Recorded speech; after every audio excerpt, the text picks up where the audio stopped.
Je ne crois pas. Le parti que je représente, PASTEF, les Patriotes, est contre toute forme de filtrage basé sur la puissance économique. Car l'argent ne doit pas être un barrage pour ceux qui ont des ambitions, comme monsieur l'a rappelé tout à l'heure, dans les communes, dans les collectivités locales, des jeunes qui ont pour ambition de diriger leur commune et d'aider leur commune à se développer. Donc ce genre de caution perpétue cette oligarchie politique. Ceux qui ont toujours été là, ceux qui sont encore là et qui ne veulent pas quitter. Donc nous sommes totalement contre. Cela aurait dû faire l'objet d'un consensus. Oui. Ce point était, je pense, dans le dialogue auquel M. Macky Sall avait appelé. Mais nous ne sommes pas surpris parce que le président de la République arbitre toujours à l'avantage de son parti et de sa coalition. Donc, puisqu'ils ont les manettes de l'État et qu'ils ont la puissance économique, ceci est encore un moyen d'écarter le plus d'adversaires possible. Donc, cela est inacceptable. Et c'est pas parce que nous, PASTEF, nous sommes un parti bien établi et que nous pourrions peut-être faire partie d'une coalition et que nous aurions certainement les moyens de participer à ces élections que nous ne devons pas le dénoncer. C'est une question de principe. L'argent ne doit jamais être un barrage dans une démocratie. Mais ça veut dire quoi? Que l'opposition avait face à elle un État sourd, ou bien c'est quand même l'opposition qui avait croisé les doigts par rapport au dialogue politique pour parler de ce montant? Non, pas du tout. Sur ce point précis, il y a une proposition de fait qui était de 5 millions. 5 millions, effectivement. 5 millions. Donc eux, ils ont choisi de le faire de 15 millions pour chaque type d'élection, ce qui veut dire que lorsque vous présentez au niveau de la commune et du département, ça fait 30 millions. Même pour certains partis légalement établi, c'est très difficile d'avoir ce montant. Alors je ne parle pas des indépendants et de tous ces jeunes qui ambitionnent de diriger leur commune. Donc ça aurait dû être un point consensuel, mais le président de la République, Macky Sall, en a décidé autrement. Ce n'est pas la première fois, donc ce n'est pas vraiment une surprise pour nous. Alors quelle sera l'étape suivante, j'ai envie de dire? Qu'est-ce qui va se passer par rapport à cette somme de 15 millions, juste pour les élections, bien sûr?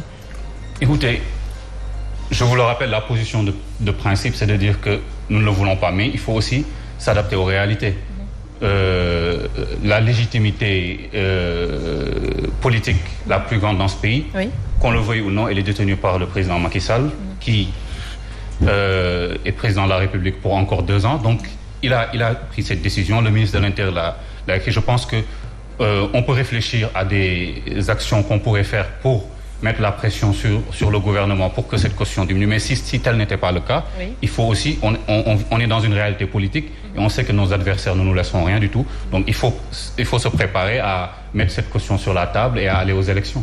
D'accord. Alors peut-être vous allez vous battre pour avoir vos 15 millions, mais on se rappelle encore du pôle des non-alignés qui avait proposé cette somme de 5 millions pour chaque élection.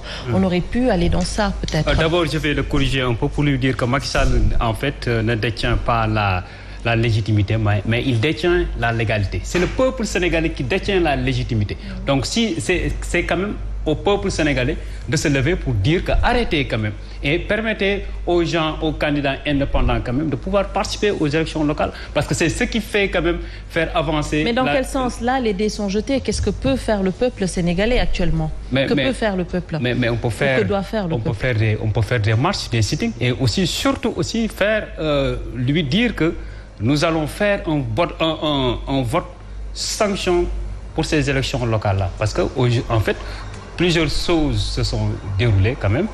Le vote sanction, on peut le comprendre, mais de faire des sittings, est-ce que ça va changer quelque chose? Mais absolument. Je pense qu'en fait, s'il est un démocrate, il doit quand même écouter son peuple. Mais maintenant, pour en venir aux 5 millions, je pense que c'était bon, c'était quand même accessible pour tous les candidats indépendant. Et c'est ça qui fait quand même la beauté d'une démocratie.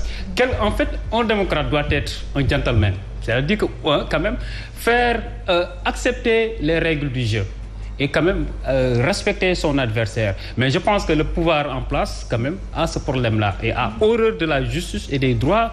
Jusqu'à présent, vous l'avez vu dans toutes les élections, Macky Sall a toujours utilisé des superfuges vraiment pour détourner la voix des Sénégalais et vraiment s'accaparer des postes politiques, que ce soit maire ou législatif. Vous l'avez vu quand même dans les élections législatives de 2017, avec les permis et les ordonnances, etc. etc. Mais aujourd'hui, quand même, quand on voit qu'il y a quand même... on est dans une ère de patriotisme quand même. Vous voyez un jeune qui n'est pas militant d'un parti, mais qui fait des choses pour sa localité. Mais ce jeune-là, on doit lui permettre de participer à ces élections-là. Et encore une fois, je le dis, la politique n'est pas l'affaire des partis politiques. Il faut que ça cesse. Aujourd'hui, même les partis politiques, c'est caduc. Donc, ça doit être ouvert. Vous voyez des mouvements citoyens qui ont plus d'utilité que les partis politiques. Les partis politiques ont un rôle d'éducation, d'information et de sensibilisation. Est-ce qu'ils le font? Ces partis politiques-là ne font pas ça par rapport à leurs militants. Maintenant, quand on parle de système, ça veut dire que d'abord, il faut changer ça. Ça veut dire qu'il faut donner la possibilité aux mouvements citoyens et aux leaders locaux de participer quand même au développement de leur localité. Mais pas quand même le fermer vraiment exclusivement aux partis politiques ou bien faire la politique et les centres de décision pour les partis politiques. Combien de temps quand même on a passé par les partis politiques? Et toujours on est là. Il faut que ça cesse. Et quand on veut changer le système, c'est par là qu'on doit quand même passer. Parce qu'on voit aujourd'hui que les mouvements citoyens descendent dans la base et font moins de bruit. Les partis politiques ne font que des communiqués ou bien descendent dans les plateaux pour parler. Au moment où nous sommes dans la base pour parler, pour sensibiliser, informer, éduquer, ne sera pas d'accord instruire. Avec vous, hein? Monsieur Kébé ne sera pas d'accord avec vous. Non, moi je ne suis pas d'accord avec ces coalitions en fait qui se décident avec des calculs. On va en parler. Voilà. On va en parler. Mais justement, on entend beaucoup parler aussi de l'inscription des primo-votants, des certificats de résidence qui font écho. Comment vous voyez ces élections des partis